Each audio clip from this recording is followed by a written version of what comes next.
सुंदर नगर नामक एक छोटे से गांव में रामू नाम का एक गरीब मजदूर रहता था।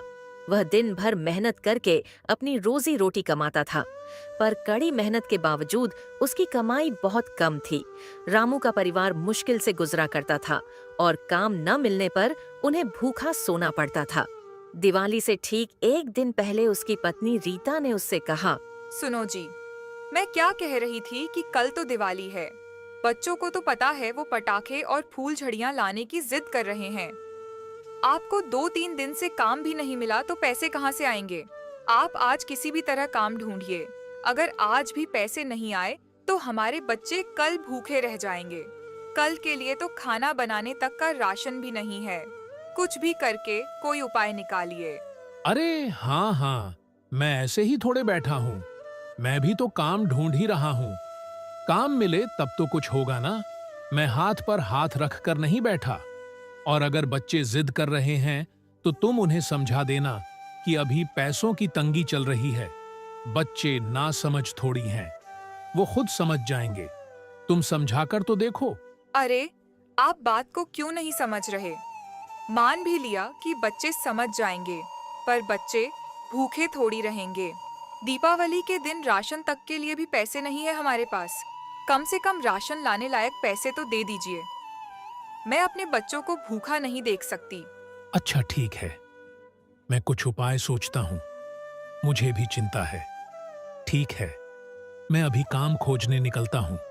जो हो सके माँ, लक्ष्मी की कृपा से कोई काम मिल जाए। हाँ जाइए, काम खोजिए। जब लक्ष्मी माता हमें खुशी दे ही नहीं रही है तो कैसे खुश हो जाए? पता नहीं कौन से पाप किए थे मैंने, जो आज यह सब भुगतना पड़ रहा है। रामू काम खोजते खोजते घर से निकल जाता है। वह खुद से बात करते हुए चल रहा था। भैया, आपके पास कोई काम है क्या? काम भले कैसा भी हो, पर मैं उसे करने के लिए तैयार हूँ। बस आप काम बता दीजिए। भैया, बहुत मजबूरी है, कुछ भी काम दे दीजिए। नहीं नहीं, चले जाओ यहाँ से। मेरे पास कोई काम नहीं है। ऐसे ही दिवाली सिर पर है और तुम्हें काम की पड़ी है। मेरा भी धंधा मंदा चल रहा है। कोई काम नहीं है मेरे पास। निकल जा यहाँ से। भैया देखो ना, कुछ भी काम होगा कर लूंगा, चाहे जैसा भी काम हो कर लूंगा। प्लीज कुछ भी काम दे दो ना भैया, बहुत मजबूरी है।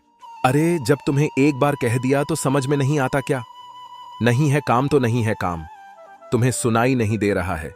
मेरा दिमाग खराब मत करो, जाओ यहाँ से। इसी तरह रामू लगभग हर किसी के पास जाकर काम मांगता रहा, लेकिन कोई उसे काम नहीं देता था। लोगों के ताने सुन सुनकर भी वह हिम्मत नहीं हारा और काम खोजता रहा। भैया, आपके पास कोई काम है क्या? काम भले कैसा भी हो, पर मैं उसे करने के लिए तैयार हूँ। बस आप काम बता दीजिए। भैया, बहुत मजबूरी है, कुछ भी काम दे दीजिए। हाँ हाँ भाई, एक काम तो है मेरे पास, पर मुझे नहीं लगता कि तुम वह काम कर पाओगे। भैया देखो ना, कुछ भी काम होगा कर लूंगा, चाहे जैसा भी काम हो कर लूंगा। प्लीज कुछ भी काम कर लूंगा, दे दो ना भैया, बहुत मजबूरी है। अच्छा अच्छा, ठीक है। जब तुम इतना ही कह रहे हो तो मुझे विश्वास हो गया है कि तुम यह काम जरूर कर लोगे। लेकिन अभी नहीं, कल मैं तुम्हें एक पता दूंगा। तुम उस पते पर सुबह ही आ जाना। मैं तुम्हें सारा काम वहीं पर समझा दूंगा। उसके बाद तुम काम करना। आपका बहुत बहुत धन्यवाद भैया, जो आपने मुझे काम दिया। मैं आपका सदा आभारी रहूंगा। आप बहुत अच्छे आदमी हो। हाँ हाँ, कल सुबह ही मैं आपके घर आ जाऊंगा। आपको चिंता करने की कोई बात नहीं है। रामू खुश होकर अपने घर निकल जाता है। अजी, क्या हुआ? काम मिला या नहीं? अरे हाँ रीता, काम तो मिल गया। पता नहीं कोई बड़ा सेठ था शायद। अरे छोड़ो, चाहे कोई भी हो, मुझे उससे क्या। मुझे तो बस काम करने से मतलब है। खैर छोड़ो, बहुत थक गया हूं। आराम भी तो करना है ना। चलो, बहुत अच्छी बात है। कम से कम भगवान की कृपा से काम तो मिल गया। हाँ, पूरा दिन काम खोजे हो तो थकोगे ही ना। कोई भी थक जाएगा। चलिए, सुबह उस सेठ के घर चले जाइएगा। अजी, यह क्या? आप अभी तक सोए हैं? जाना नहीं है क्या उस सेठ के घर? सुबह हो गई, आपको पता भी है क्या? फिर छोड़िए, पता हो या फिर नहीं हो मैं बता देती हूँ। सुबह हो गई जी, उठ जाइए, सेठ के घर जाना है। इतना बोल रही हूँ फिर भी आप नहीं सुन रहे, उठ तो जाइए। अरे रीता, मैं तुम्हें क्या बताऊं? पता नहीं मेरी तबीयत ठीक नहीं लग रही है। सुबह से बस ऐसे ही बैठा हूं, सोया तक नहीं जा रहा है। अब तो मैं खड़ा तक नहीं हो पा रहा हूं, तो मैं जाऊं कैसे? तुम एक काम क्यों नहीं करती? मेरे बदले तुम उस सेठ के घर चली जाओ, मैं तुम्हें उसका पता बता दूंगा। अजी हाँ, मैं जाऊंगी, जरूर जाऊंगी। आप चिंता मत कीजिए।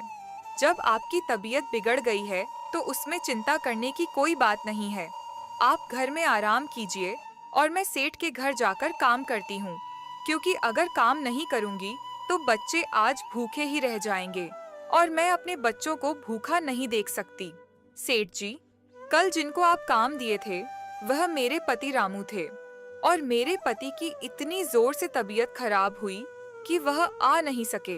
क्षमा कीजिएगा, उनके बदले आपके घर काम करने मैं आ गई हूँ। लेकिन काम में मैं कोई कमी नहीं करूँगी। यह मत समझना कि औरत है तो कम काम करेगी। ऐसी कोई बात नहीं है। आपका जो काम है वह मुझे बताइए, मैं उसे पूरा करूँगी।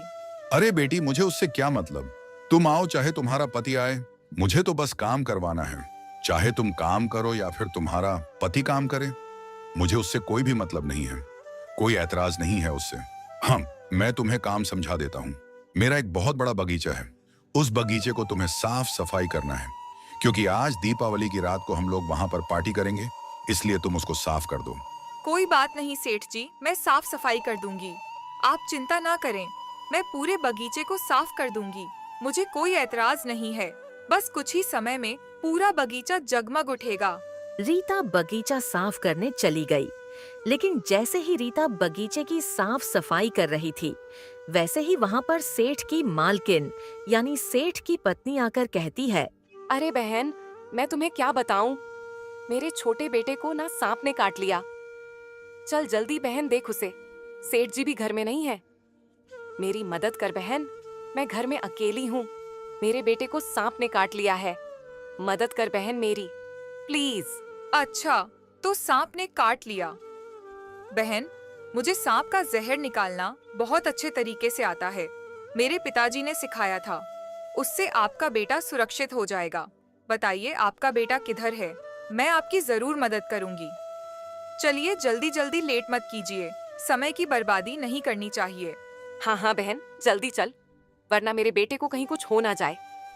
बहन तू जल्दी चल, मैं तुम्हें लेकर चलती हूँ अपने बेटे के पास। रीता तुरंत उसके बेटे के पास पहुंच जाती है। वहां पहुंचने के बाद रीता उसके पास बैठकर कुछ मन ही मन सोचने लगती है, और रीता मन में क्या सोच रही थी वह किसी को नहीं पता था। और यह एक तरह से चमत्कार हो गया कि उसका बेटा भी उठ गया। वाह बहन वाह, तूने तो कमाल कर दिया। तूने तो सच में ही मेरे बेटे की जान बचा दी। मैंने सोचा नहीं था कि तू ऐसा भी करेगी।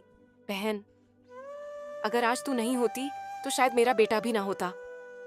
वाह बहन, मैं तुम्हें कैसे धन्यवाद दूं, मुझे तो समझ में ही नहीं आ रहा है। आज तेरी ही वजह से मेरा बेटा जिंदा है, वरना पता नहीं क्या हो जाता। भगवान का तो लाख लाख शुक्र है कि तू आज मेरे घर आ गई बहन। नहीं नहीं, ऐसी कोई बात नहीं है।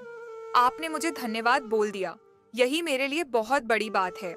मुझ जैसे गरीबों के पास पैसे भले नहीं होते हैं, लेकिन कला बहुत होती है, और यह तो मेरा फर्ज था। अगर मेरे सामने किसी बच्चे को सांप काट ले और मुझे उसको बचाने के उपाय आती हो और मैं ना बचाऊं तो गलत बात है। देख बहन, वह सब हो गया, बहुत अच्छी बात है, लेकिन आज मैं इतनी खुश हो गई हूँ, इतनी खुश हो गई हूँ दीपावली के दिन कि मैं तुझे भेंट के रूप में यानी कि उपहार देना चाहती हूँ। मना मत करना बहन, सेठ जी को आने दे। जब तक तू घर चल, हम दोनों बातचीत करते हैं, और जब तक वो भी आ जाएंगे, फिर उनको आने के बाद मैं तुम्हें कुछ गिफ्ट दूंगी। ऐसे एक दिवाली का बोनस समझ ले बहन। दोनों जैसे ही घर पहुंचती हैं, वहां पर सेठ पहले से ही, रीता, तुम यहाँ क्या कर रही हो? मैंने तो तुम्हें बगीचे में भेजा था ना काम करने। साफ सफाई हो गई क्या? बहुत जल्दी हो गई बगीचे की साफ सफाई, तो तुम यहाँ पे क्या कर रही हो? अगर नहीं हुई है तो जाओ बगीचे। अजी पहले आप मेरी बात तो सुन लो, इसके बाद इसको डांटना। पता है क्या हुआ आज? आज अपने बच्चे को ना सांप काट लिया था, पर चिंता करने की कोई बात नहीं है।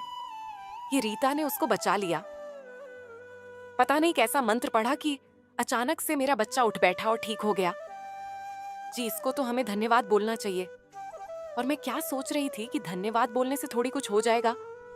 बेचारी गरीब है, गरीब के घर में पैसे भी नहीं होते हैं। तो मैं क्या सोच रही थी कि मैं इसको नए कपड़े और पटाखे और मिठाइयाँ दे देती हूँ, तब बेचारी अच्छे से दिवाली मना लेगी। अरे ये तुम क्या कह रही हो? सांप काट लिया था, पर चलो ठीक तो हो गया ना मेरा बच्चा। हाँ, तुम सही ही कह रही हो, हमें इसको उपहार तो देना ही चाहिए। बेचारी गरीब है। जाओ, मेरे तरफ से नए नए कपड़े, मिठाइयाँ और पटाखे दे दूंगा। चलो बाहर, बाहर में वह सब मैंने लाकर रखे हैं। चलो तुम्हें ही दे देता हूँ, चलो बाहर।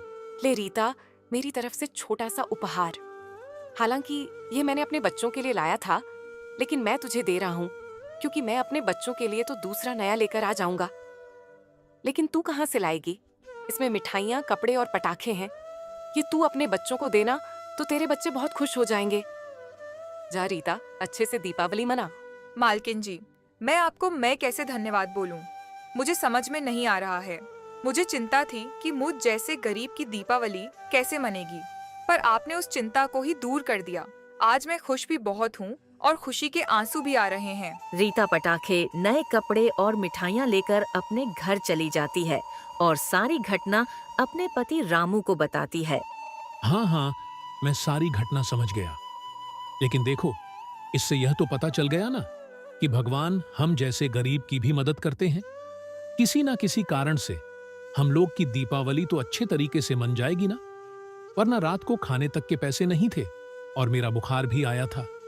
वह भी सही हुआ था एक तरह से, क्योंकि मेरा बुखार ना आता तो मैं चला जाता उस सेठ के घर, और मुझे तो सांप का जहर निकालना आता नहीं।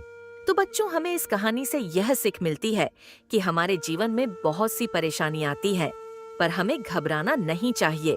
हमें अपना काम करता रहना चाहिए। भगवान सबकी मदद करते हैं।